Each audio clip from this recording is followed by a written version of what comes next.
Hi guys, nongeye kubasubiza nk'uko bisanzwe ni Sereveriye nkomeza kugushimira wowe muntu ukomeje gukora subscribe, ukomeje kurikira amakuru ibiganiro bya Ibyiza TV bya Sereveriye hano kuri Ibyiza TV. Uyu munsi nkuzaniye amakuru y'ikipe ya APR FC aho yaraye itsinze ikipe ya Bugesera ibitego 2-0.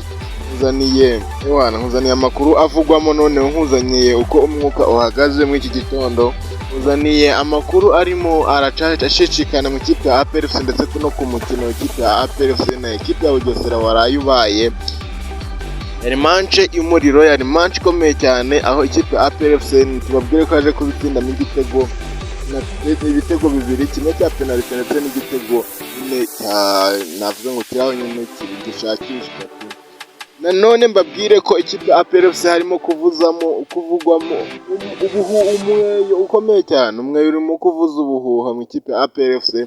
Ayo makuru ndaje nayo ndaba imbararikiye kuza kuyakurikira kuri hano Ibyiza TV.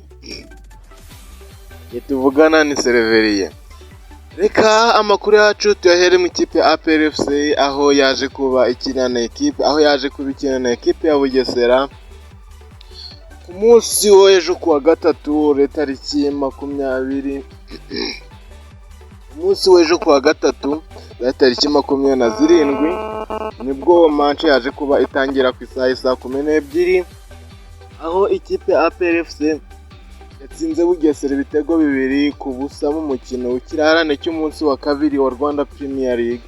Ni umukino wakinwe kuri Kigali Pele Stadium uyu wa gatatu tariki 27 z'ukwa 11 2024.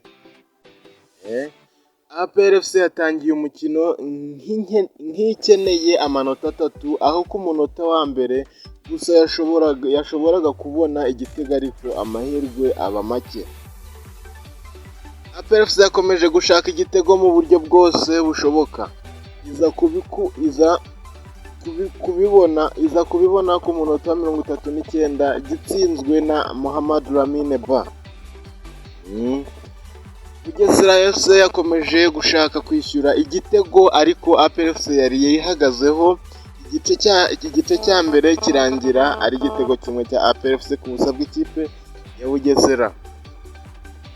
Igice cya kabiri gitangira nabwo APR FC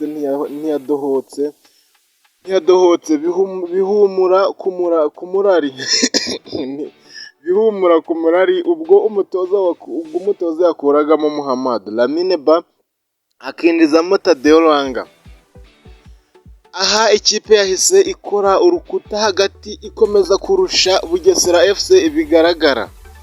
Ntibyatinze umutoza Darikonovic yongeye gukora impinduka, akuramo Dushimimana Olivier Muzungu, akuramo uwo bita Mamadusi, yinjizamo Tusenge Arsene akina nka nimero 9, yakinaga ku mwanya wa Mamadusi na Chidebere Bodo. Aha Bugesera FC yarushijeho kugorwa kugeza ubwo Tusenge Arsene yaherezwaga umupira neza mu rubuga rw'amahina, maze umunyezamu wa Bugesera FC amushira hasi, maze umusifuzi Abdul Twagirumukiza ahita atanga penalty. Iyo penalty yahise iterwa neza na Ramadhan Niyibizi ayinjiza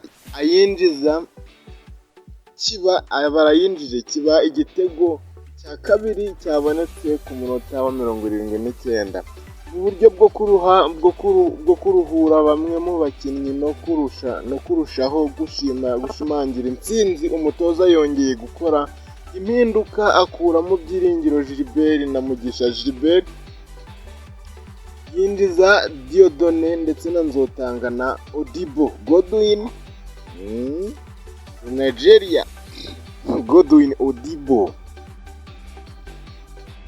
Byakomeje kugorana ku ruhande rw'ikipe ya Bugesera FC kuba yakwishyura igitego na kimwe, nubwo yabigerageje kenshi kugeza ubwo umukino warangiraga bikiri ibitego 2-0 ku busa bw'ikipe ya Bugesera FC.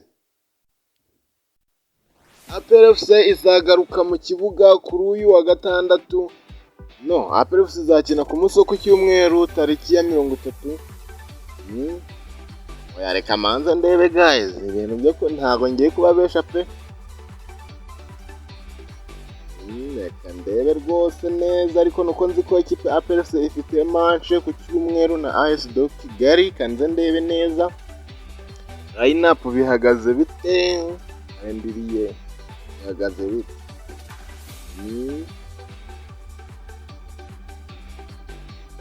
Okay, APR FC izagaruka mu kibuga kuri iki cyumweru, aho tariki 31 aho izaba ikina na AS Kigali umukino w'umunsi wa 11 wa Rwanda Premier League. Ni ukuvuga ngo ikipe APR FC yaje kuba itsinda Bugesera iyifata ku gakanu irakubita. Yaje gufata ku gakanu irakubita ikipe APR FC. Guys, ikomeza kugushimira wowe muntu ukomeje gukurikira Ibyiza TV, ikomeza kugushimira wowe muntu ukomeje gukurikira Sereveriye. Ndabakunda cyane, wowe kora subscribe kugira ngo tujye tugendana akantu ku kandi urebe ko hari icyo uzatuburana.